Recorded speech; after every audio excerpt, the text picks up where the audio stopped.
For the past year, Marisol Centeno has been collecting petition signatures to change Florida's law when it comes to the rights of convicted felons. It's definitely about second chances and actually seeing the person and that people can change.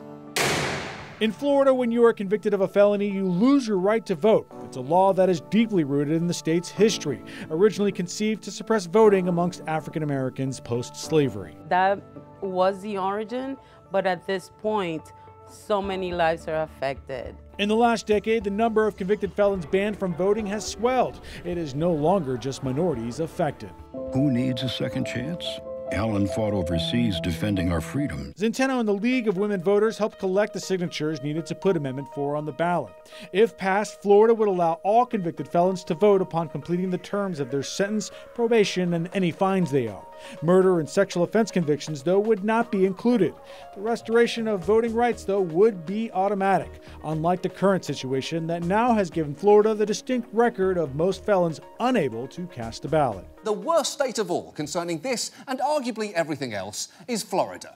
Around 1.5 million of its citizens, nearly 10% of its adult population, have completed sentences for felony convictions but still can't vote. Recently, TV host John Oliver shed light on how it wasn't always like this. Under former Governor Charlie Crist, felons automatically had their voting rights restored. Governor Scott changed that in 2011. There's no law we're following. The law had already been followed by the judges. So we get to make our decisions based on our own beliefs. A panel of his cabinet meet a few times a year where people make their case. The limited process has led to a dramatic decline in the tens of thousands of felons being allowed to vote to hundreds being approved annually. Centeno argues Amendment 4 would take the process out of the governor's hands. It doesn't matter who the administration is, it should be the same process. I think that's what the heart of it is, that it shouldn't be at the discretion of the governor. The opposition to Amendment 4 did not respond to our request for comment. However, a website for Floridians for a Sensible Voting Rights Policy points out the amendment is flawed because they consider it blanket restoration. Specifically, each case is not weighed on its circumstances of the crime. Also, the law does not distinguish between first-time offenders and habitual criminals. The group states they welcome a change, but argue Amendment 4 is not it.